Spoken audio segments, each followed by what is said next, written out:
السلام عليكم ورحمة الله وبركاته لكل حبايبي اخواتي وبناتي، عاملين ايه؟ يا رب تكونوا بخير واحسن حال. وكل حبايبي واخواتي وبناتي اللي بيشوفوني لاول مرة ولسه ما اشتركوش في قناتي، اتمنى تشتركوا وتفعلوا زر الجرس على الكل عشان يوصل لكم وصفاتي اول باول.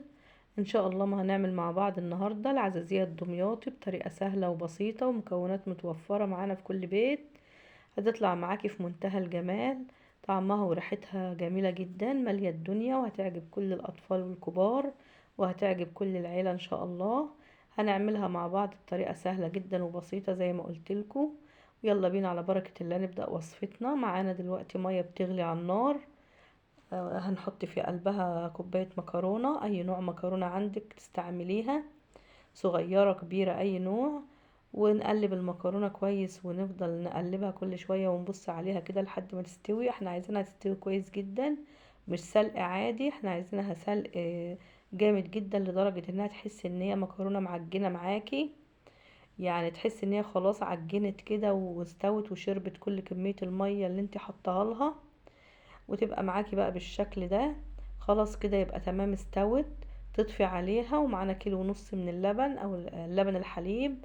هنجيب بقى شفشق الخلاط دلوقتي، هنزل بنص كمية اللبن دي في شفشق الخلاط، وهنجيب المكرونة اللي احنا سلقناها هننزل بيها زي ما هي كده، حتى لو فيها نسبة من المية بسيطة مش مشكلة، ننزل بيها بالمية بتاعتها. وهنضيف عليهم دلوقتي كوباية من النشا زي ما انت شايفة كده، بنفس الكوباية اللي عايرنا بيها المكرونة هي اللي هنعاير بيها النشا. وهنحط كيسين من الفانيليا بيدوا ريحة وطعم حلو قوي، وبنفس الكوباية برضو ننزل بكوباية سكر. وخلاص كده نضربهم في الخلاط كويس جدا، ونحط الحلة على النار بتاعة اللبن وننزل بالخليط بتاعنا ده فوق بقية اللبن، ونقلب كويس جدا جدا زي ما انت شايفة كده. تفضلي تقلبي ما تسيبيش ايدك نهائي لحد ما الخليط يتقل معاكي، مش عايزينه بقى يشيط مننا او يعمل تكتلات، فنفضل نقلب فيه كويس قوي ما نسيبش ايدينا خالص. يعني بالطريقة دي زي ما انت شايفة كده تفضلي تقلبي ما تسيبيش ايديك نهائي من الحلة بتاعتك لحد ما الخليط يتقل خالص معاكي ويبقبق كده. وخلاص بعد ما يتقل ويعمل بقبقة كده تحسي خلاص، وهو انت بتحسيه وانت بتقلبي ان هو تقل بقى، عامل زي المهلبية كده او الرز بلبن.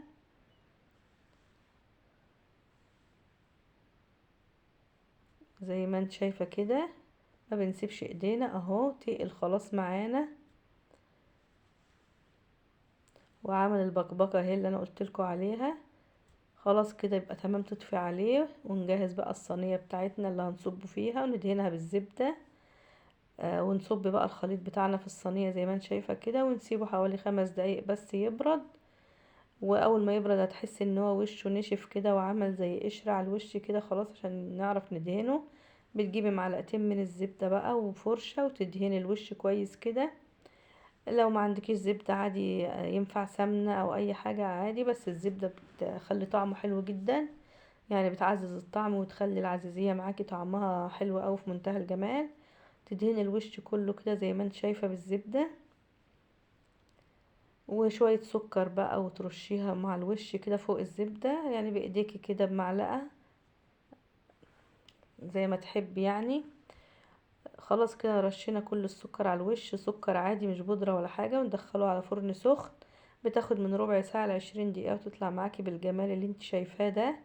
حاجة حكي في منتهى الجمال، طرية جدا وناعمة ما فيهاش اي تكتلات، وطعمها وريحتها ما شاء الله مليين الدنيا، وحلوة وسهلة وبسيطة زي ما قلت لكم، مش مكلفة خالص. كوباية مكرونة من البيت، كيلو ونص من الحليب او اللبن، معانا كوباية سكر، كيسين فانيليا، وطلعت معاكي حاجة حلوة في منتهى الجمال هتعجب كل الأسرة ان شاء الله. وطعمها ما اقولكيش بقى، وريحتها مالية الدنيا. جربيها وبألف هنا وشفا مقدما، حلوة قوي. ولو عندك عزومة برضو تمشي معاكي في العزومات وفي رمضان ان شاء الله، كل سنة وحضراتكم طيبين.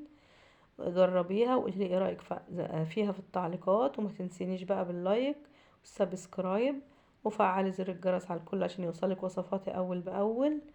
واعملوا شير للفيديو عشان الوصفة توصل لكل حبايبكم. واشوفكم على الف خير في فيديو جديد وفي وصفة جديدة من وصفاتنا. السلام عليكم ورحمة الله وبركاته.